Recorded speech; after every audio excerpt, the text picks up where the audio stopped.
I'm George Santos, and I'm here with We Are Not Journalists.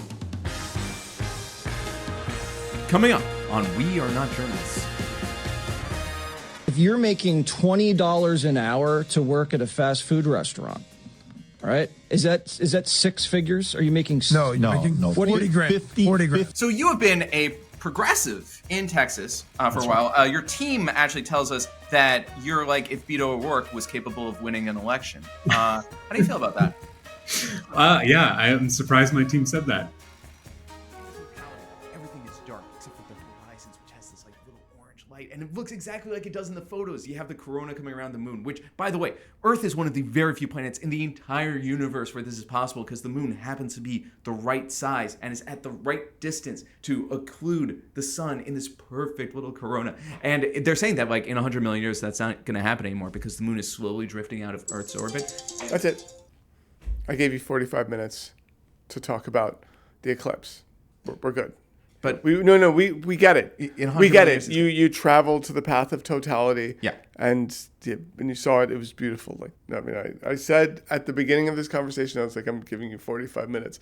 And that was after you had spoken about it for an hour. So then that's when I put a timer on. So the timer started after an hour. Yeah. And that was a 45-minute timer. That is very generous. That is generous. Thank you, Walter. It's really cool. Oh, and hey, and welcome to We Are Not Journalists. I'm Maximilian Clark. I'm Walter Masterson. And on our largely eclipse-free show, we're going to be talking about some cool stuff today. California has a new minimum wage. We talked to a state representative from Texas, and NPR is eating itself. Fun. But first on our program, some serious business. We have a correction to make. And this is really our bad. Viewers, we're not journalists, but we do hold ourselves to a standard. And last week we implied that all robots are racists because of the Terminator movies and their lack of representation. And we mentioned Charles Dyson as the only black character and said that he was a DEI hire. And that's not true. Charles Dyson is a real-world inventor behind the Dyson vacuum and that very powerful hand dryer that blows. He's also not black. No, and he's a white guy. Miles Dyson is the diversity hire in the Terminator movies. Yeah, and we got that one wrong. And thank you. We had Yeah, thank you to the people in our YouTube comments. We do have standards. It's like we pitch ourselves as comedians, and people think that we don't care about the facts, but we do. And when we get it wrong, we apologize, and we will work harder in the future to make sure that our stories are vetted and researched and correct. Yeah, fantastic. Yeah. Anyways, our first story, Ted Cruz's penis is an innie. I haven't seen it corroborated anywhere, but it feels like it's true. Yeah, it's not a vagina. It is a penis. It's a little shy. It's like a groundhog, but it never comes up. Yeah. Awesome. Fantastic. Yeah. World's smallest penis. Tell your friends. That's a We Are Not Journalists guarantee. So what else we have, Walter? Well, California, they did it again. They just eviscerated their economy. Gavin Newsom has torpedoed the California economy again. Not surprised. Just destroyed it. What'd he do? He raised the minimum wage to $20 an hour. Wow. For everyone statewide? No, just restaurant employees. Oh, wow. But still, I mean, every restaurant across the state. No, not every restaurant. What kind? Well, if the restaurant has 60 or more locations nationwide, so basically like the big chains, Subway sandwich, Burger King, McDonald's, Wendy's. Oh, okay. But for every single McDonald's location in the state of California. Not every single one. It excludes the ones that are in a grocery store, airport, or a convention center. But the ones that aren't, those guys are paying. The ones that aren't have to pay $20 an hour. What was it before? $16 an hour. 16 to 20? $4. $4 an hour? Per person? For everyone who works at a national food chain with more than 60 locations? Except for the ones in a convention center! A grocery store, an airport, besides those, $4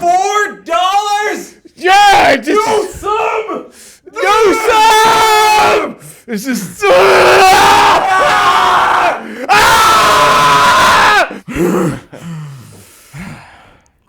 And some of our listeners may not totally understand what the big deal is. I mean, this is $20. And sure, right now it's just $20, but you have to understand it's a slippery slope. Yeah.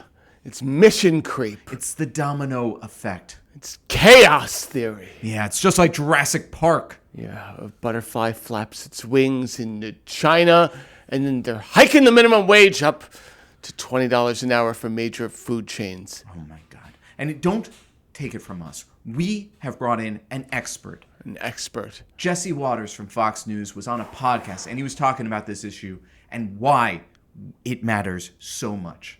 Yeah. Let's play the clip. If you're making $20 an hour to work at a fast food restaurant, all right, is that six figures? Are you making? No, you're making 40 grand. 50 is just two exits and add a few zeros. Okay, so 40K a year, okay, full time. 40K a year. Yeah. So, and then right, if your husband or wife is also there, you're making $100,000 as a family. Sure. Both working at McDonald's. 80 grand. That is okay. That's crazy. You know, there you have it. I mean, black and white. They make $80,000, but also $100,000. Well, I mean, that's basically six figures. You know, you live with your girlfriend, right? Yeah. So that's basically 7 mouths to feed, Yeah. right? Between the two of you. Imagine if a Happy Meal goes from being $5, $6 to being, say, $20 Happy Meal. $20 yeah, in Happy Gavin Newsom's California. That's a new normal. You buy 2 of those a year, you're spending Like $10,000, $30,000, $40,000. something like that. It's like a college tuition right there. That is crazy, because that Crazy. job really doesn't require much. So it's inflating the entire, labor sector And the Happy Meal. and the Happy Meal, Unhappy, very unhappy. which I'm very unhappy about. Unhappy, do you hear that? Unhappy. Because it's like a Happy Meal? You're happy, but you're not happy because you're paying minimum wage. I'm starting to think that maybe Jesse Waters is an idiot.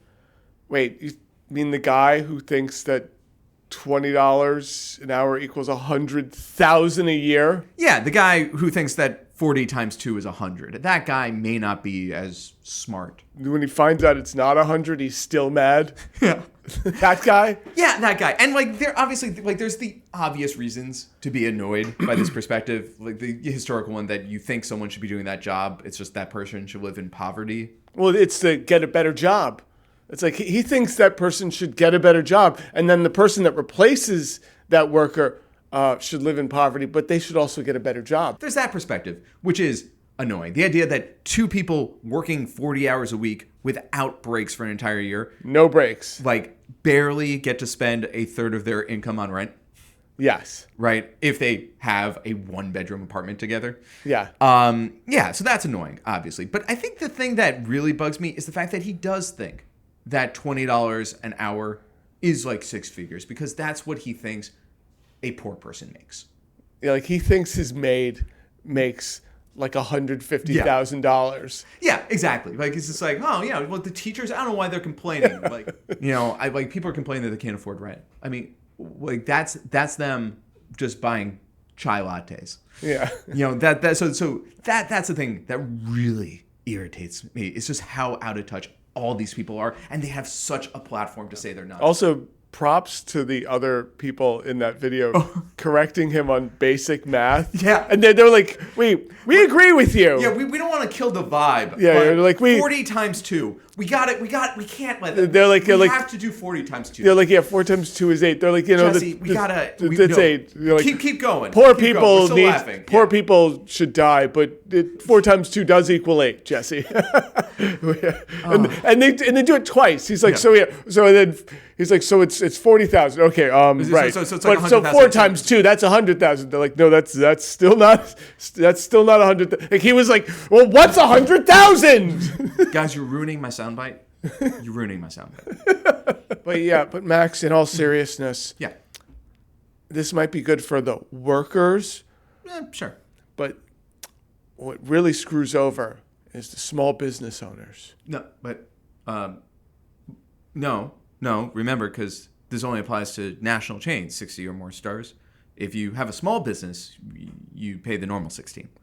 Really, Max? Then why is this small business owner complaining that her restaurant is going to have to raise their prices. My hamburger currently is going up to $20-some an hour. So you found this video on Debunction Junction's TikTok. Yeah. Did you watch anything after that? Yes, I did. Yeah, because he basically goes through and talks about how she is not affected by this, and she is constantly on Fox News complaining about Newsom's policies. So she's going to raise the price of her hamburger because the minimum wage is going up for other restaurants. But not her. But not hers. Like it's good for her. What is she doing? Solidarity, Max. What? Class solidarity. It's, when people that they share common interests, they band together and they take collective action. Rich people do it all the time. Oh, like unions. Ew. Just listen to this other clip. This guy, businessman in Redding, California, and he's just been devastated by this new minimum wage law. Okay. In an area that I do business in, Redding, California, at the end of January, 18 Subway sandwich shops, family-owned, closed overnight. There are restaurants that are closing. There are 18 Subway sandwich shops in Redding, California, that closed overnight at the end of January. Wait, I'm sorry. 18 Subway sandwich locations closed in Redding, California. Yeah, in Redding, California. There are still 5. There's 5. Because Redding's not that big. Redding has a 5-digit population. They have less than 100,000 people that live there. Okay, and they need 23 Subway locations? That is insane. So people just eat at Subway sandwich. Okay, so for comparison, Los Angeles City, which has 3.8 million people, has 76 more Subway sandwich locations.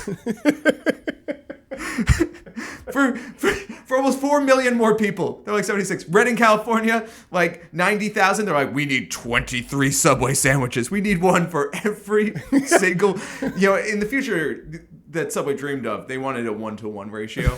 Like everyone would just have it in their living room. We walk downstairs. Where are pedophiles going to eat if not Subway sandwich? God, the only thing that would make this more insane is if the Subway sandwich closings in Redding had absolutely nothing to do with the minimum wage hike.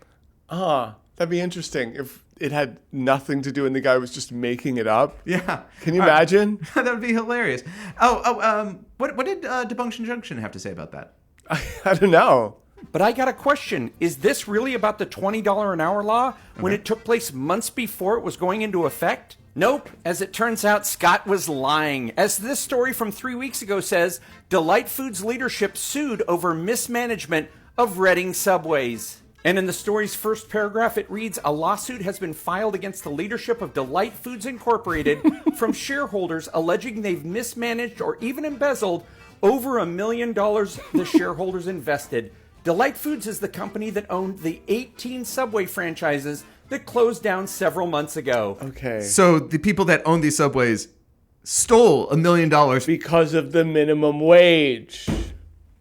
Duh. They're like, oh, the minimum wage is going up. We better start committing embezzlement and wage theft. Well, now. Yeah. While we still can. Right. Legally. Well, not legally. What they did sounds pretty illegal. Okay, great. Yeah. Wage theft is illegal now. No, thanks to the woke left. No, hang on. Thanks, Newsom! Walter, calm down. I meant embezzlement is illegal. Wage theft is the most common cause of theft, and that's basically never prosecuted. That's been wage theft. It's legal for now, all right. But there's an election coming up. Yep. You want to vote for Biden? He's going to make it illegal. God, slippery slope indeed. If I put a drop of water here, it'll roll off this way. Second time, different way. T-Rex. Yeah. In other news, the paragon of journalistic excellence, National Public Radio, has sort of devolved into a bunch of hissy slap fightings internally. There has been quite the kerfuffle over at NPR. Oh, I mean, what's going on? Was there a stampede at the Tiny Desk concert? No. Did Ira Glass strangle someone with an NPR tote bag? No, he's never done that. No, it's actually has to do with their news desk. Yuri Berliner is a senior reporter and editor in their business section. And he decided to post a pretty damning editorial about how NPR has moved too far to the left and now is lacking in a diversity of viewpoints. Oh my God. And NPR read this at the same time as everyone else, and they're like, hey, guy, you didn't want to mention that you're writing this article or talk to any of us? And so what's really disappointing about this article is that this guy is a veteran journalist. Yeah. He's won a Peabody. He's highly decorated, highly respected in his field. Yeah, and so Yuri Berliner wrote an article called I've been at NPR for 25 years. Here's how we lost America's trust. And in this article, he outlines stories such as the COVID, gain of function, the lab-borne pathogen, Hunter Biden's laptop, George Floyd, Russiagate. Russiagate, exactly. And talking about how NPR only wants to cover one side of these stories now because he fears that since Trump, everyone in journalism has been like, oh, I don't want to associate with fascism. We're going to overcorrect and become woke. And NPR wrote this article titled, NPR defends its journalism after senior editor says it has lost the public's trust, which is the most passive-aggressive thing I've ever heard. Against some guy who says... Who works at NPR. Yeah. Like, and just the fact that they're all airing their dirty laundry together, like they're quoting each other, they're cross-quoting each other, they're talking about specific people who work there. For context, for our viewers, this article was looked at, people on the right and are calling him a whistleblower. Right. They're like, he has opened it up. He's finally saying what we've all been saying. The left is dominating media and squeezing us out. And meanwhile, like, he actually, I mean, I don't agree with him.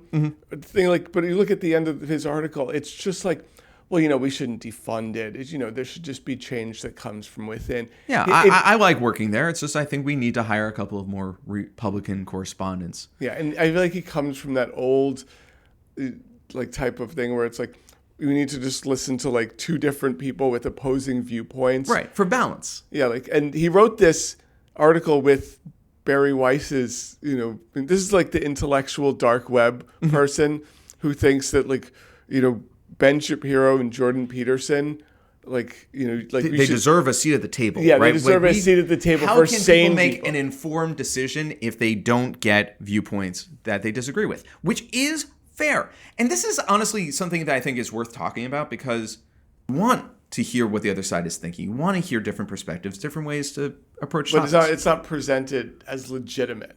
Well, that's the issue. It's just today, modern conservatism is embroiled in QAnon, which means that a lot of their viewpoints are batshit insane. Yeah. Right? And there's no way to show both sides on an issue when one of the sides thinks that there's a lizard person who is puppeteering everything else. Like, if you let that person into the conversation, you're no longer having a debate on facts. Yeah. So he talks about how Russiagate, there was all this coverage on NPR of Russiagate. And then when the Mueller report dropped and said that there was no evidence of collusion, NPR just dropped the story. Right, which is a mischaracterization of the Mueller report. The Mueller report said, all of this happened. Yeah, but Russia definitely fiddled with the erection. The Trump camp. I'm sorry, I think I just erection. Said. Yeah, I did. They fiddled with the. They did fiddle with the erection, all right. Russia fiddled with the erection. Yeah, they did. And Robert Mueller. Now that's a hoedown. Yeah. Huh? Yeah. You see, I saved it. But there was they couldn't prove that the Trump campaign knew this. Right. And was operating. Well, they could prove Manafort, but they couldn't link it to Trump. It's not an exoneration. Right. But he's like, Russiagate was not NPR's only miscue. That's not they were accurately covering it up until that point. The only thing a conservative voice in that room would have said is none of this happened, which is inaccurate. Yeah. What's the next one? It's like COVID, gain of function, how it was a naturally born, Yeah, the lab leak theory. Yeah, right? And then but there wasn't anything. He's like, why weren't they covering this? And he even admits that there's nothing definitive that ties it to a lab leak. But he's like, why didn't they cover this indefinitive thing? So this is the thing that bugs me. Because we likewise don't know that it wasn't a lab leak. Everything that has looked into it has been inconclusive. Yeah. So if you have a firm opinion one way or the other, you shouldn't. You should have no firm opinions on this, right? Now, I know this is going to come up in the comments somewhere, and we might as well address it here, because recently an Australian institute did a research study. They do risk analysis is what they do. And they asked a bunch of experts to look at the various things that went into the creating of the coronavirus, like how it would evolve naturally, how it would get into the public. And they found through their risk analysis that it is slightly more likely than not that it was developed in a lab. Like 61%, yeah, might have been. But this is not a scientific analysis. Like they didn't like show this biologically. They didn't actually find any proof. They just did a risk analysis. Yeah, they just asked experts what they thought. Yes. Right? And so people right now in conservative media have been throwing this study around being like, there's scientific proof that it was leaked from a lab, which isn't happening. So when we're talking about it here, you may think like, well, didn't they just prove it? No, they didn't. Yeah. And this is also the frustrating thing, because I would love to have a nuanced conversation about it. I would love to, because the implications, if China did manufacture this, are huge, right? And especially like if America contributed to this, huge. Yeah. But we can't have a reasonable conversation, because any conversation circles around to the idea that it was Fauci and he did this pandemic to sink the election for Trump. And if you can't contain the debate away from those people, then you can't have the debate. No. And I think this is the thing that his article is mixing, because all of these things that they're all politically charged, but he thinks that the cure for this is by saying both viewpoints. Yeah. If one of those viewpoints is totally invalid, then it is bad journalism to include it. Yeah, like he's the reason why New York Times is just trash. Yeah. They're just like, we need to have Tom Cotton write an op-ed. Right? Like they need to, and if anything, Tom Cotton, oh man, now that we're on video, do you think it's time to show images of Tom Cotton's weirdly long neck? Ooh, yeah, let's just take a little, sidebar here. This is if you're at home and you're listening to this and it's not on YouTube, don't Google Tom Cotton's neck at all. Yeah. Oh my goodness. We should do a fundraiser for that thing where we could write how much we've raised on his neck. Ooh. And just sort of marker it in as it goes up. God. Back to the guy. Yeah. So here's the thing. The guy's, I think he's wrong. I think he's misguided. Mm-hmm. He's like, this is demonstrably false. The problem is, what's very worrisome about this is I think he speaks for a lot of Americans. Yes.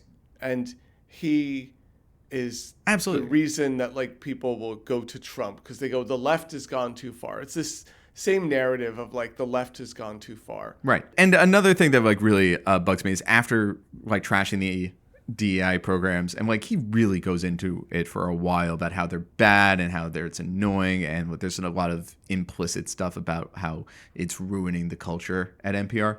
Yeah.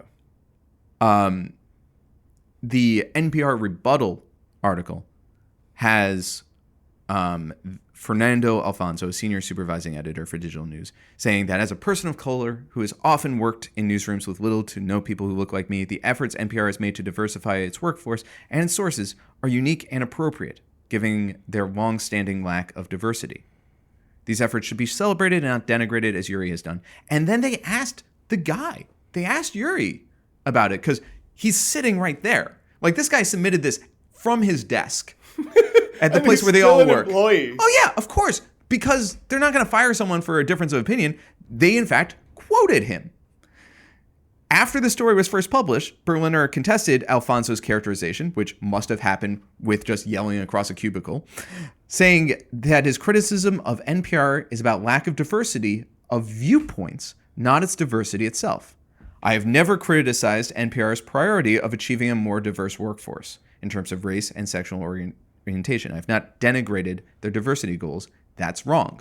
Except that he did. Yeah, except for he said in his article that race and identity became paramount in nearly every aspect of the workplace. Journalists were required to ask everyone we interviewed about their race, gender, or ethnicity, entered into a tractor. He says that a problem is he declared that diversity on our staff and in our audience was the overriding mission, the North Star. Phrases like "that's part of the North Star" became part of meetings and more casual conversation. He's tearing into NPR for pages and pages about this thing, and then in NPR's coverage of it, they allow him to say, unquestioned, "No, I didn't." Even when he did. The NPR rebuttal's most effective thing is they are doing the thing that he's accusing them of not doing, which is soliciting opposing viewpoints and including it in their articles. They're doing it in the article where they're complaining about you. But no, he speaks for a lot of people in America, and that like I read this article and it makes me scared that I'm like, oh wow, we're gonna lose the election. Like people are just gonna vote for Trump because everything's gone too woke apparently. Meanwhile, I don't think if you listen, I'm like the last few years NPR, I've been wondering who bought it. Right, they've become so neoliberal. Like there's so much stuff they're criticizing during the student loan debt forgiveness on left, right, and center. Like they had the leftist economist and the right wing economist, and they both agreed that student loan debt should not be forgiven, and it was bad for the economy. Yeah, they're like, well, I mean, I'm a leftist, of course, but I mean, should the government really be intervening in terms of personal responsibility here?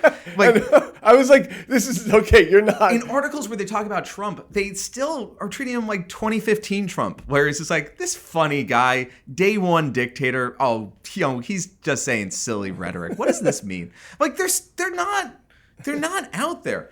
I honestly think that if you truly want a balanced news team, then yeah, you bring in a Republican, but you need to bring in a frothing at the mouth, like eat your landlord leftist. And whatever the conservative guy writes on, like it's a buddy cop film. You put them together and they can only write articles together.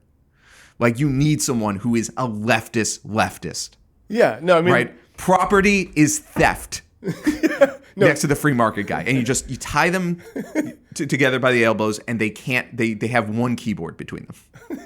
That's how you solve it. Yeah, no, because they're up to this point, they like get someone who's like super right wing, and meanwhile, like their counterpoint is like a center right, center left, like Joe Biden liberal. And so yeah, it sucks that there's no registered Republicans in the newsroom, but Liz Cheney is not a registered Republican anymore. She got kicked out of the party. And that's the kind of Republican that NPR would normally welcome in for balance. That's not who this guy is talking about. This guy thinks that like, oh, well, to have balance, we're going to have a debate between David Duke and Bill Clinton. Yeah. Or like that debate with Destiny and Ben Shapiro. Yeah. Like Destiny is like a centrist. Right. Like Ben Shapiro saying things like, I don't think government should solve anything, and Destiny's like, well, yeah, I don't think government should get involved. Like both of them didn't. They actually like. There's so many times during that debate, Destiny goes, "Listen, I agree with you, but." Right. And after the fifth time, I was like, "Oh my God, this isn't a debate."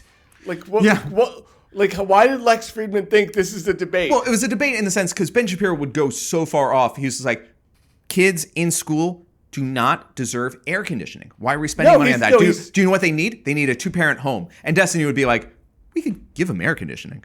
No, he basically said no free meals at school. No, that was a real thing. I didn't make that up. That is a genuine thing. And air conditioning. Like, yeah. He was very comprehensive in his education plan of not giving them anything. Right. But this is the false kind of debate that we have, and this is why the Overton window is shifting more and more to the right, because you put a centrist person and a far right person, and the middle ground between them is going to be somewhere over and then here. White people, white men, right, who think they're liberal, they listen to people like that, and then they think, oh, well, I must be a big frothing commie, right? Because I'm not that. Like someone who's so cartoonishly alt-right. And then, that's what it does to white people. They think that they're centrist, and then they will vote for things like stripping women of the right to vote. Against the 19th Amendment. Right, exactly. And you may think that's preposterous, but this is a thing that is being widely shared by the alt-right. It is pervasive in their discourse. Here is Christian nationalist, which is a thing you can just be now, Pastor Joel Webbin speaking, I don't know, at some sort of like douche convention, CPAC or something. There's a lot of fears that people have. Here's one of them. Will women have the right to vote tomorrow if you wave that magic Christian wand? Opportunity to get out of it. Okay, why not? I want to get into why not. Yeah, that's great. Because if we had a Christian nation tomorrow and women did have the right to vote, we would not have a Christian nation within 50 years. Okay, elaborate a little bit on that. Zinger. Because the husband has been appointed by God as the head of his home. And no-fault divorce and women's suffrage, more than anything else, ultimately split the household. I believe that women's suffrage was just one liberal attempt by people who hated Christ to sever the covenant bond between husband and wife. And that's what happened. We would not have one Democrat president. This is a statistic fact. Yeah. I don't want drag queen story hour. I don't want rainbow jihad. And none of that could happen if women couldn't vote. Why do you have to hate Christ in order to want a divorce? Is that like a checkbox? It's like, well, Yeah. you're not the person I was when I married you. I just think it's funnier that he just went right into drag queen story hour. Yeah. It's like, I mean, he didn't like have like sort of a bridge. He was just like, women get a chance to vote and get divorced. We can have drag queen story hour. And you're like, yeah. Well, because it's all one thing. It's all it's the thing that Yuri is complaining about. It's wokeism run amok. Yeah. And because it's all squished together. And it's not just that, sports fans. Not sure if you saw this going around, but this is an elected official from Maine. Let's talk about the Nazis. I would like to know, although I'm not posing a question through the chair. I love this. Not a question. Like to know Don't answer it. Don't answer what it. they did that was illegal. I would like to know what they did, in detail if folks would like to share. But not now. That was wrong, that infringed on another person's right. Holding a rally, and even holding a rally with guns is not illegal. So, doing a beer hall push is not illegal. I think that this is a great video for teachers to use in explaining the difference between morality and legality. I feel like it's like, it wasn't illegal what the Nazis did because they owned the government. Yeah, like, state-sanctioned murder is not illegal. Right. And it's also, it's like, and to be clear, I'm not actually asking this, but please explain in detail. No. I love that. Tell me one thing that the Nazis did that was impolite. Like, by the way, this isn't a question. Yeah. This is just rhetorical. And obviously there's some censure, but I feel like 20 years ago, this lady is blasted out of the party. Like, I feel like 20 years ago, the GOP is like, nope, you can be an independent. Yeah. And also, good luck. Now she would rise through the ranks with that speech. This lady's going to have an OAN show by the end of the year.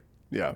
And again, this is the problem. And it doesn't even end there. Listen to this guy, Mr. Charles Kirk. I don't think there's any relation to the Star Trek guy. Yeah. No, I mean, like, you want to go thought crime? Like, I'm sorry. If I see a black pilot, I'm going to be like, boy, I hope he's qualified.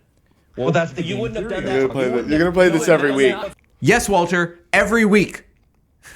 I feel like there's a list of demands attached with playing this. Oh, you mean like I'll stop playing this if XYZ? Yeah, no. like, no, you can't stop it. So yeah, like your demand is that people stop watching. Yeah, like, I will play this until all of you stop watching this show. Look, if you don't want to see Charlie Kirk be racist, why are you here? No. Take it back. I will play a different Charlie Kirk being racist clip if one of them amuses me more than this one. Okay. It's a high bar, but so I think our it's Discord possible. Link is in the so throw it in the YouTube comments or the Discord link. I will gladly swap it out with another terrible Charlie Kirk video if you have one. Yeah. And it's not like they don't exist. It's just I don't want to watch enough Charlie Kirk. Scrub through. Yeah. Yeah. That's not an immediate. No, you wouldn't. That's not who I am. That's not what I believe. It's not who he is. Yeah. It's the left. This is the thing that it's the only thing I can really hear from this guy's article is just like, it's not me, it's the left making me embarrassed about the things I'm thinking. I went to Sarah Lawrence, god damn it. So, anyways, in theory, yes, it would be great to have an informed conservative viewpoint. It would just be great if that informed conservative viewpoint didn't think things that were objectively wrong and utterly reprehensible. That's it. We do have something uplifting. We have James Talarico. Talarico, yeah. Talarico. Yeah, Talarico. Yeah, he's a couple of generations removed from having he is any spice on that last name. Yeah, so he is a state legislator in Texas. He is a Democrat. And he's gotten stuff done, which is really impressive. And he's reached across the aisle, and he's gotten really great things done. Insulin. Oh, no, that's it. Compromise. You can work with the conservatives. Yeah. Oh, yeah, okay. No, that's Italian. All right. That's it. Okay. We're not cutting this. That's the thing. Okay. No, compromise. We just realized it. We just realized what made this interview so special is James Talarico is a state legislator. He is very progressive on a lot of things. He has not dialed back what he feels on issues. No, but what makes him unique among progressives is he actually passes legislation in a deep red legislature. Yeah. And I think it's incredible. This is honestly what we should be talking about. Like, there are people that aren't performatively evil out there. Yeah. Sure. NPR wants to hire one of those guys who wants to do some good. Great. It's possible to work together, and we'll show you how after the break.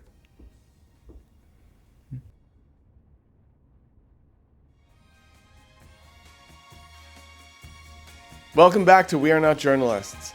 And as promised, here's an interview with someone that will uplift you. Just palate cleanser. Here we go. Come on, play the tape. We'll see you after the interview.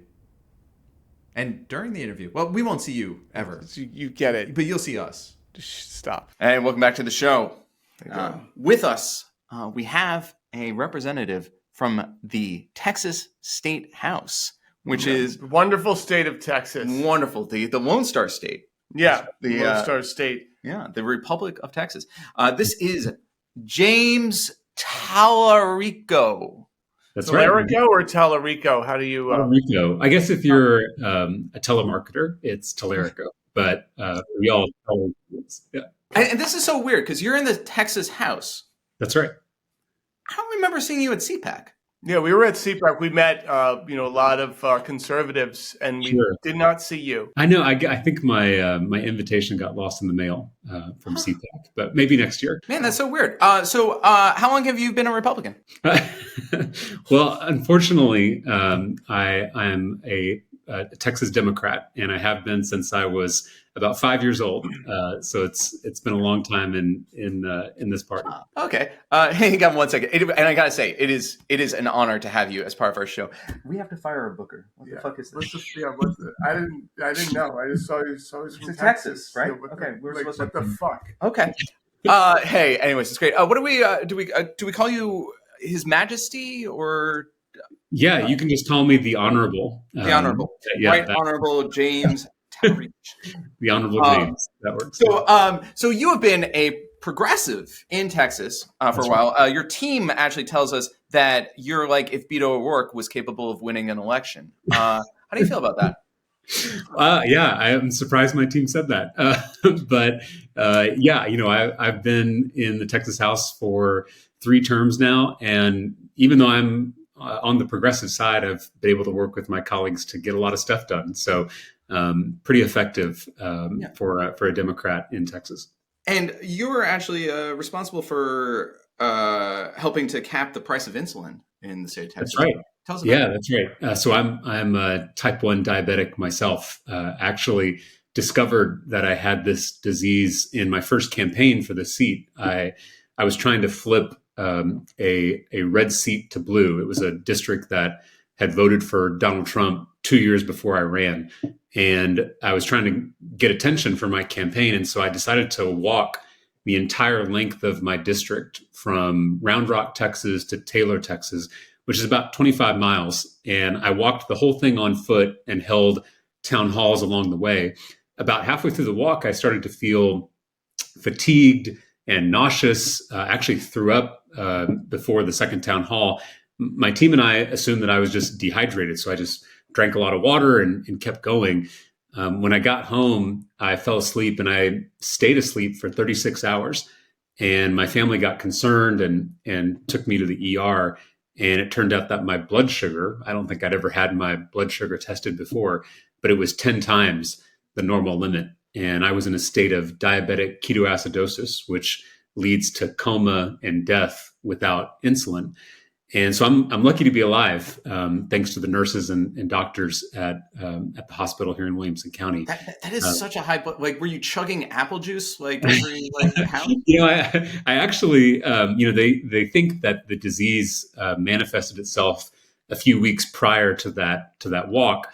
But I remember when I started the walk, I had a big bite of Round Rock's world famous Round Rock donuts, which are loaded with sugar, and so probably wasn't the best thing for me to eat as an unknown diabetic. But when I left the hospital, I went to Walgreens to get my first 30-day supply of insulin, this new medication that I now needed to live, and I was charged $684 for that 30-day supply of insulin, and I didn't have that kind of money. Still don't have that kind of money, and so I put it on a credit card. And I soon learned. You what? You just get a better job. I do. I just need to work harder. How many districts were you managing at that time? I should have represented. Yeah. If you want to be able to afford insulin. Classic lazy Democrat, just wanting to. No, Walter. He's done it the truly American way. He has used his political office in order to save him money. That's exactly right. Yeah, self-enrichment was a big part of my platform when I ran. But you were able to pitch like prescription drug cap to a, shall we say, not entirely progressive House? That's right. Yeah. I passed this bill to cap insulin copays at $25 per prescription. So I was charged $684. Now you can't be charged more than $25. But once that bill passed, I realized that there was so much more we needed to do for other prescription drugs like EpiPens and blood pressure medications, cancer drugs. So last year, I worked with the Freedom Caucus, which I'm sure y'all are big fans of, and we passed a bill to import cheap prescription drugs from Canada. And as a progressive, I want to do this because, I think people have a right to healthcare and all that touchy-feely stuff. But my conservative colleagues supported the bill because they recognize that big pharma is a monopoly and it is not a free market. And they, like y'all, support free markets. We talk to a lot of conservatives who are also free market libertarians or like big into freedom, and they usually have a pretty big carve out for big corporate entities. They do. That's the exception. And that's because big pharma pays a ton of lobbyists in places like the Texas Capitol. Now, I remember when I was trying to pass this bill, I was in a committee hearing presenting my bill to the committee. It was on the basement floor of the Capitol, so deep underground. It was in the middle of a Wednesday afternoon, so most Texans are out working or taking care of their kids. And it was me, and behind me was an army of insurance lobbyists who were being paid to try to kill my bill. And so in that moment, I recognized the rot at the core of our broken political system, the fact that big, wealthy special interests have so much more access and power in our process than regular people do. Do you remember any conversation from around that time where you were talking to someone in the Freedom Caucus or anywhere across the aisle where you just had a moment where you're just like, wait a second, this actually might have bipartisan support? I do. I remember my colleague James Frank, who represents far north Texas, Wichita Falls, a pretty rural conservative part of the state. And he called me up after I filed this bill. I filed the bill. I didn't really think it was going to pass. I kind of thought I was just going to file it to start a conversation. But he called and said, I read your bill. I think it's fantastic. Let's get it passed. And keep in mind, I serve in the Texas legislature where Republicans have a majority in both chambers. So I can't get anything done without Republican buy-in. And so to have a prominent conservative Freedom Caucus member backing my bill was huge, and it's what got it over the finish line. I imagine state legislatures, they don't have that sort of like. You look at Congress, there's so much media attention. There's a lot of pressure to be divisive and showboat and things like that. Is it easier at the state level? It is. It's getting harder though. The same factors that are tearing our politics apart at the federal level are now seeping into state legislatures. And you've seen the Republican majority here in Texas pass some pretty extreme culture war bills, including the most extreme abortion ban in the country, no exception for rape or incest or the life of the mother, a bill to ban books in public libraries, a bill to whitewash history, including removing Martin Luther King from our civics curricula. So there's some pretty crazy stuff getting passed now at the state level, but there's still this opportunity because we're not quite in the same kind of spotlight that federal folks are in, that we can still come together and do some normal, good public policy for regular folks in our state. And I'll say, we made progress on prescription drugs, and then some of that same coalition of Republicans and Democrats came together to stop Greg Abbott's private school voucher scam late last year. Oh, that was just terrible. I mean, like my family's corporation was set to get a whole bunch of government contracts from that, and we really wanted. It was just a travesty that, first off, we were so mad that school is secularized. There's not a crucifix in every classroom. And, instead of, this money going towards teachers' unions, we wanted it to go to private faith-based corporations.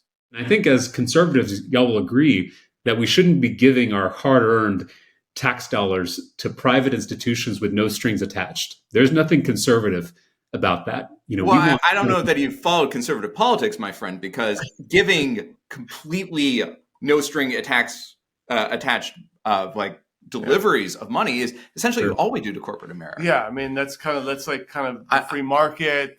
I'm not sure if you're familiar with the Paycheck Protection Act during COVID. I mean, we will just FedEx money.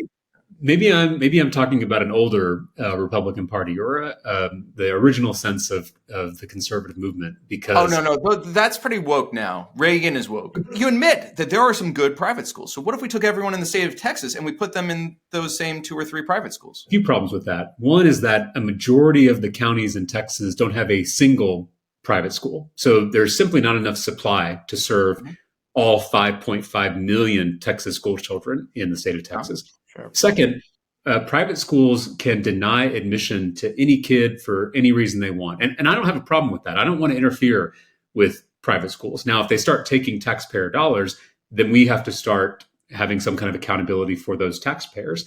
But as it stands, private schools can deny admission to any kid. So it's not really school choice. It's the school's choice, because the school gets to pick who comes and who goes. And honestly, I'm a former teacher, so I know that you can really get whatever results you want if you can pick the kids, right? If you can just pick the highest performing kids. That's why charter schools are just doing so great.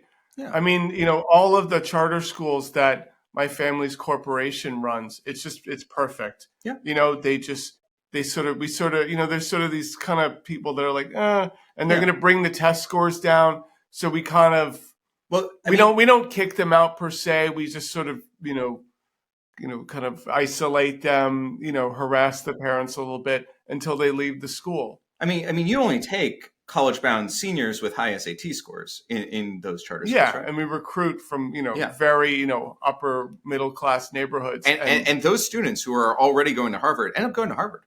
Yeah, it's a true Cinderella story. You taught middle school, right? I did, and I didn't teach in a charter or a private school. I taught in a traditional public school in San Antonio ISD. I taught on the west side of the city, which is a beautiful, historic Mexican-American neighborhood. And it's also one of the poorest zip codes in the state of Texas. And so my students, they struggled every day to overcome poverty and racism and systems that were designed to hold them and their families and their neighborhood back.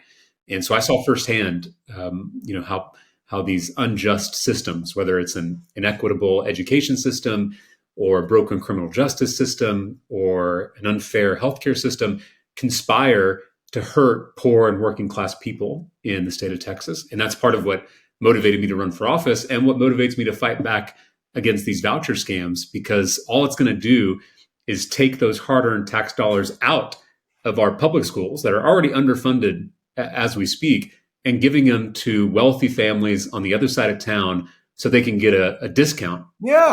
Well, I've heard that it's only 75 to 85% of vouchers go to wealthy people who are already in private school. Only is doing a lot of work in that sense. Yes, yeah, it's the vast majority of the funding for these programs in states that have tried these scams. It goes to wealthy families who are already sending their kids to private school. So essentially, it's a transfer of wealth from the bottom to the top. You're taking money from poor kids and giving it to rich kids. That's actually a good selling point. I'm going to tell my family's corporation to sort of use that in their branding. Yeah, because they're trying to brand you. Put it very succinctly. So thank you. And I do want to clarify. I know your family corporation, your mom and pop corporation runs a charter school. At least public charter schools have to follow the same state accountability standards. The kids have to take the same test. They have to teach the curriculum that's decided on by elected officials. There is no safeguards like that in the private schools. There is no democracy, no transparency, no accountability for those taxpayer funds. So There are a lot of problems with our charter school system, but it's nothing compared to the problems with the private school voucher scam. Once the Republicans get into power, our plan is to get rid of the Board of Education, and then we can focus on making sure that these schools don't have to follow these, safeguards, as you were saying. We've fought a revolution in this country about taxation without representation. And it's not just parents who pay for public schools. We all pay for public schools, whether we pay for it directly through property taxes, if you're a property owner, or you pay indirectly through your rent or your sales taxes. And so all of us should have some kind of safeguards, some kind of accountability to make sure that our hard-earned money is being spent to educate kids. And so that's all I'm asking for. And I think it's what most old school conservatives would ask for, is that basic taxpayer accountability. What if we took the money that we're already wasting on public education and use this to erect new schools and fill them with teachers that we could hire from somewhere? I mean, if we don't have them in the private sector, maybe we can get them from the public. We hire those teachers and we fill these new schools with these teachers, and boom. That idea is predicated on the lie that public education is failing. I again, as a former teacher, as someone who does education policy, I know that our schools are not perfect. I know that our teachers are not perfect. But I have to tell you that the data suggests that public education has been a transformative success in the state and in this country. You say that, but I have it on good authority that kids in Texas, they don't even know who MLK is. You got me there. And I wish the Republican majority hadn't removed MLK, and I'm hoping we can put it back into our history curriculum. Whoa. I mean, let's not, we don't want white kids to hate themselves. True. As a white person, I don't want to hate myself either, but I do want to learn history, and I want to know the good, bad, and the ugly of what's happened in this country. And I think that's how you build a true patriotism, a true love of country. We don't want kids to have a puppy love for America, right? Think about when you were young, when you were in middle school or high school, and you had puppy love for somebody. It wasn't a true commitment to them. You weren't seeing them in all of their good and their bad. You were kind of just, it was a superficial, a shallow love. My first love in middle school was the flag. I sort of had a puppy love thing, and got kind of weird sometimes. Yeah. It's true. When they said the Pledge of Allegiance, he stood at attention, if you know what I'm saying. Forget all this public education stuff and health care, all this woke liberal stuff. Let's talk about things like the border. This is an issue I care a lot about. Obviously, as an 8th generation Texan, my family is from Laredo, Texas, which is on our southern border. So I know this issue personally. And what frustrates me to no end is that demagogues like Donald Trump want to campaign on this problem rather than solve the problem. We had a bipartisan border security bill in the U.S. Congress. Not a perfect bill. I had some problems with that bill, but at least it was a start in fixing this issue, which can be fixed. And Donald Trump urged Republican lawmakers not to pass the bill on this issue that he complains about every single day on the campaign trail. He had an opportunity to help make tangible progress toward a solution in our immigration system, and he did the exact opposite. So what I can deal with good faith disagreement about solutions to our immigration system. What I can't deal with are politicians like Donald Trump or Greg Abbott who want the problem more than they want the solution. It's not like Greg Abbott is doing nothing, though. He's putting up an American Ninja Warrior course at the... He's drowning mothers and children in the Rio Grande. Right. So yes, don't say he's not doing anything. Yes. Well, it is something. I think about it. These are moms who put their babies on their back and traveled more than 2,000 miles, dodging traffickers, evading cartels, trekking through jungles and deserts, fleeing the only home they've ever known. And to think that some razor wire is going to deter them, we're underestimating a mother's love. And what we know works is providing more legal pathways for folks to enter the country the right way. Right now, there is no right way to enter this country because it takes you more than 20 years if you try to go through our broken system. So the single best way to solve the problem at our southern border is to create more pathways for folks to come here and work and contribute to our economy and our country. I mean, immigration is a positive. It always has been for the United States. And if we bring folks here to do the jobs that Americans don't want to do, we're going to grow our economy. We're going to reduce inflation, and we're going to ensure that the United States is a superpower. The Democrats, it's a plot basically to bring over all these undocumented immigrants and these migrants and then give them a voter ID card so they could help steal the election. I've heard these kinds of conspiracy theories before, things like white genocide or the Great Replacement theory. This is not just a political talking point. This has real world impacts. There was a young man in North Texas who heard Donald Trump and Greg Abbott talking about this invasion from our southern border. And he, as an impressionable young man, decided to take matters into his own hands. And he took an AR-15, traveled to El Paso, Texas, and massacred 20 people in a Walmart parking lot.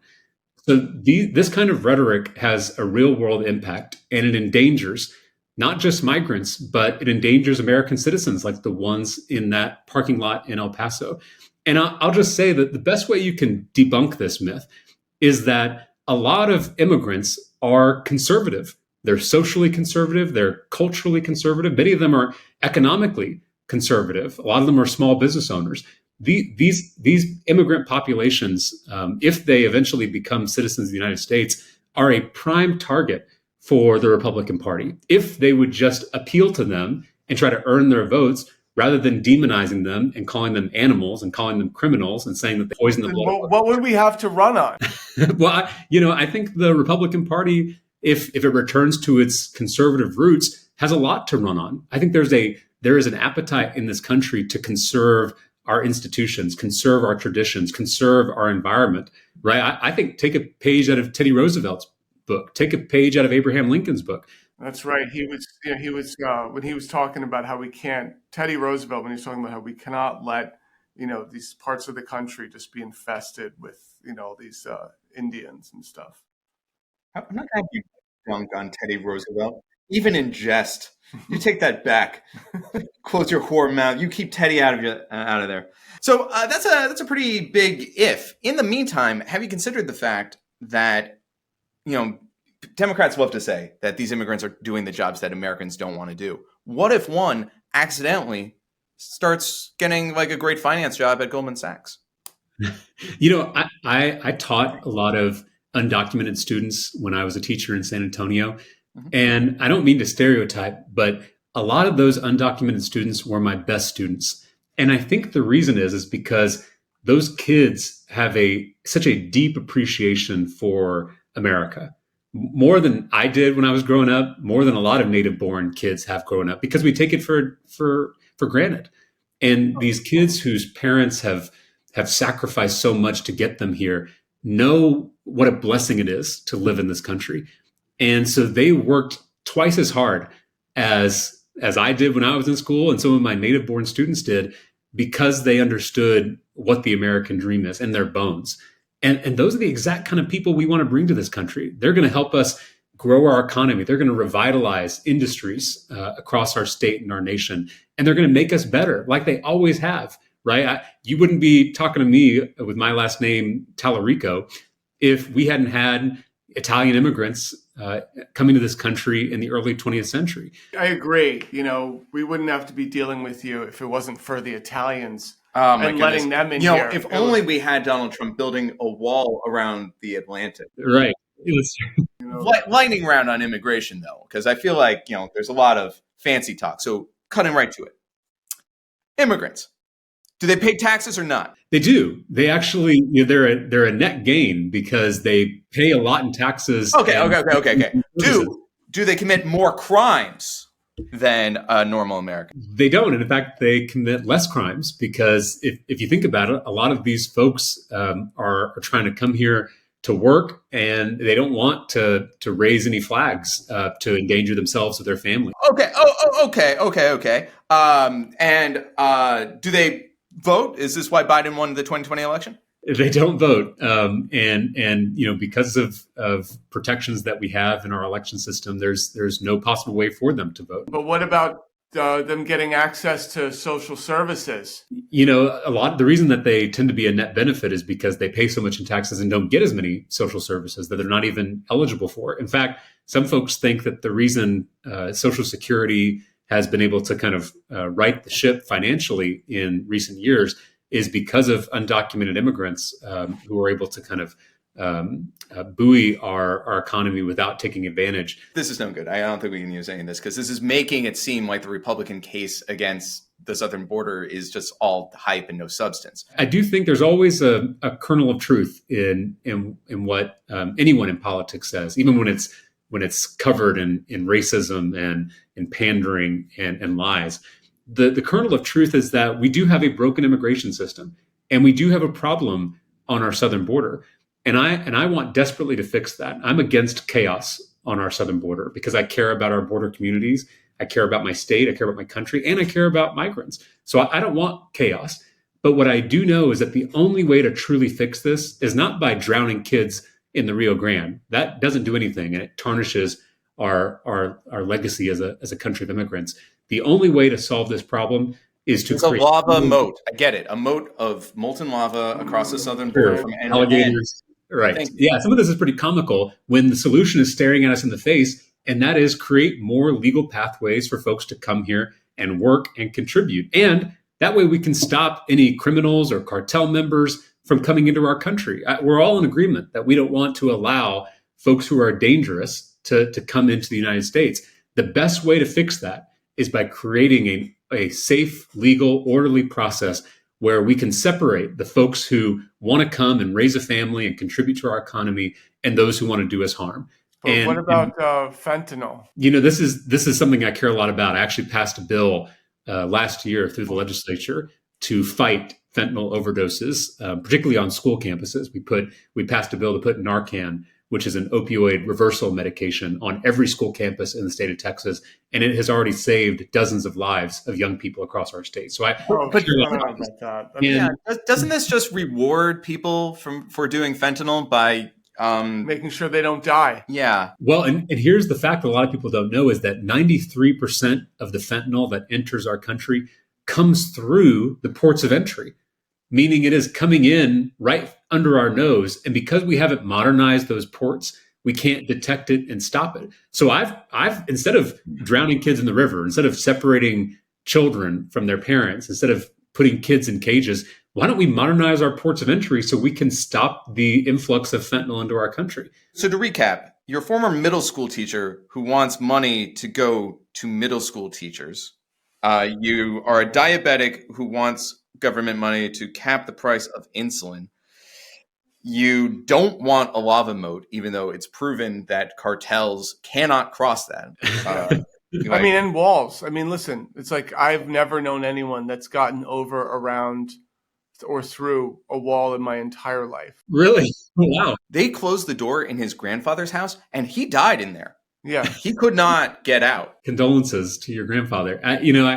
What I would suggest is, if your family corporation is struggling with your charter schools, is you should partner with the cartels to provide some of these 12-foot ladders for the 10-foot wall, because I think you'd make a lot of money from those cartels who continue to find ways to evade Donald Trump's stunts at the southern border. Actually, one more thing on the border. You should tell them about your family's Oh my experience. God. Okay. So here, my personal experience with the southern border. So my family owns property near the border, and these illegal, I call them illegals, you call them migrants. They cross the property to enter into the country, and they're coming across my property, so I defend myself. I shoot at them, and I'm just really worried that if Biden gets reelected, that the Democrats are going to prosecute me, because I think I might have hit, a few of them. I mean, just last week, I thought I hit someone. Yeah, I would definitely say that Joe Biden is the law and order candidate in this race. And if you shoot at innocent people, you're probably going to be prosecuted, as you should. And I think if you want to be able to shoot at people without any consequences, Donald Trump is probably your candidate. That's a great soundbite for Donald Trump. Jesus Christ, though. Like, is that so hard? He has said that to like 24 active lawmakers. I said this to Paul Gosar. And he's like, "Oh, I bless you." And it's like, "Oh, you're keeping America strong." Is that so hard?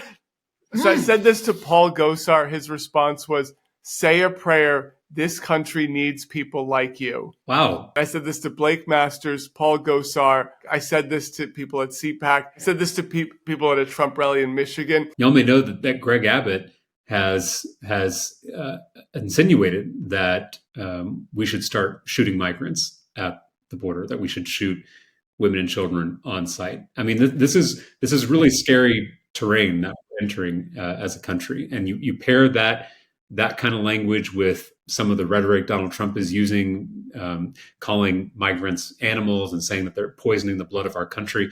We've seen this movie before in world history, and it never ends in a good place. And so I hope there are more law and order Republicans who will stand up to the idea that you can shoot people with impunity in this country. Yeah, unfortunately, it seems like most of them are retiring. Just to end, because like people outside of Texas are always promising the idea of a purple Texas in our lifetimes. On the ground, your experience, like what is the political climate like now? Where's it going? I don't think you have to take promises from political leaders. You can just look at the data. And Donald Trump won Texas in 2020 by 5 points. That's closer than a lot of states that we consider swing states. So based on the data, Texas is the largest battleground state in the country. I don't know if folks have truly come to terms with that idea, because once we do, I think you're going to see record investment in organizing and turning out voters in the state of Texas, which, by the way, has some of the lowest voter turnout in the entire country, which is by design. It is harder to vote in Texas than it is anywhere else in the United States.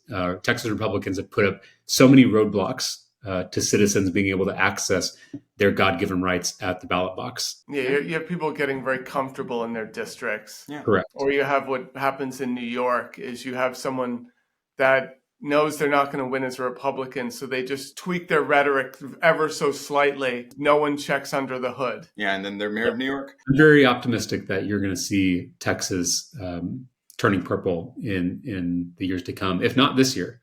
We've got Colin Allred, who is challenging Senator Ted Cruz, and I think that race is going to be a lot closer than people think. Is there anything that an ordinary person can do in order to sort of ease this along? Absolutely. There's a lot that Texans can do to organize their communities, to get out the vote and register their neighbors. And then there's folks that people outside of Texas can do. If you're living in Oklahoma or in Louisiana and you care about what's happening in your neighboring state, then you can always contribute money to candidates like Colin Allred and help them build their campaign and get their message out to voters, because Texas is an expensive place to campaign. We're the second biggest state in the country. We have some of the biggest media markets in the country to run ads in the Houston market, Dallas, Fort Worth, Austin, San Antonio, El Paso. It takes a lot of money. So the more folks can chip in and contribute to this cause, I think the more effective we'll be. So you heard it here first. Carpetbag in from other states. Let's turn California and New York red and give this guy some money so he can spend it on his own insulin. That would be great. I need some help with my insulin. So no, but seriously, thank you so much for joining us. This has been terrific. You're constantly rerunning, right? Yeah, I have to run every 2 years, so I'm on the ballot this November. Okay, great. And so we'll link to your campaign thing, also to a variety of videos on social media. Killing it. Yeah, please do. Be sure. Woo! Okay, that was good. And inspiring, because obviously it's going to take a while for Texas to truly become a purple state. Yes. I mean, if people keep leaving California in droves, as we've been promised, turn Texas red. Turn Texas purple. Yeah. Yeah, turn it purple. Honestly, I really hope that liberals flee the big cities so they can infect rural counties with their progressive votes. Yeah. You know, if you're thinking of buying a house just because it's cheap, but oh no, it's kind of conservative, bring your friends. Yeah. Make them vote. And I don't know, it's inspiring.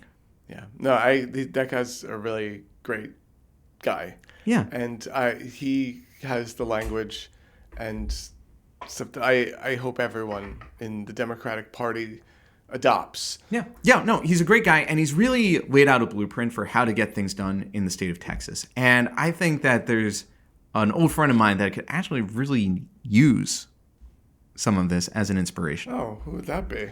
It's another fellow Texan. Okay, right. Senator Ted Cruz. Thank you for calling the Central Texas office of U.S. Senator They're not Ted home. Cruz. We are currently unavailable at this time. Please leave a brief message with your name, phone number, email address, and zip code. Thank you. Hey, I just think it's great that the Texas state legislature has passed a cap on insulin prices. They're working together to reject school choice. They're really doing some great things. And I think that if you didn't have your whole butthole as a hat that you wore, you flexible piece of you might be able to bring some of this camaraderie and common sense legislation that people actually like to the country. Yeah, you just have to stop being a piece of for day, 2 days. Yeah. So if you think that's possible, we would love it. Anyways, thank you so much. Yeah, huge piece of yeah, go. Thank you.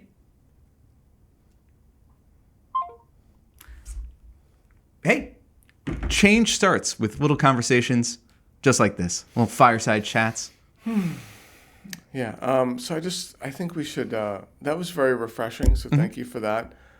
But I think we should just end on a positive here. Sure. So this is former Republican Speaker of the House Kevin McCarthy. Okay. I'll give you the truth why I'm not Speaker. It's because one person, a member of Congress, wanted me to stop an ethics complaint because he slept with a 17-year-old. An ethics complaint that started before I ever became Speaker, and that's illegal, and I'm not going to get in the middle. Did he do it or not? I don't know, but ethics is looking at it. There's other people in jail because of it, and he wanted me to influence it. And you know what? So then they come out and they say, because I kept government open. I'd do it all over again. We're not going to pay our troops? No, I'm going to pay my troops. You can't do the job? Okay. Gosh. I appreciate he doesn't want to name names, but... Yeah. I love how just everywhere that video is posted online, there is not a soul on the internet that doesn't know who he... I love that if you look at any comment of where that's posted, there is not a soul on the internet that doesn't know exactly who he's referring to. Oh, but he's being so coy about it. It's like, I'm not going to name names, but a certain someone who is being investigated for sleeping with a 17-year-old prostitute and bringing them across state lines could be anyone. Yeah. You know? I love that that's not even the reason why he got kicked out, but he's like, you know what? Let's make up the reason. What a piece of shit. You know, it wasn't not the reason. It wasn't. Wasn't not the reason. But I love it. Yeah, just drop it in. Anyways, that is nice. What a nice time. I had a great time. And I know that this can sometimes be an echo chamber. And so I'm glad that we were able to bring in Kevin McCarthy to balance it out. And I hope that all of you, in having your diverse viewpoints, can come together and say terribly insane things to each other in peace and harmony, like God intended. Both sides. Both sides. Till next week, I'm Maximilian Clark. I'm Walter Masterson. And we're not journalists. Just don't even... We're come here not for news or anything. Yeah, no. Go to NPR. No? Nope. That's too woke. CNN, Facebook memes. corporate, Facebook memes. Facebook memes. All right, everyone.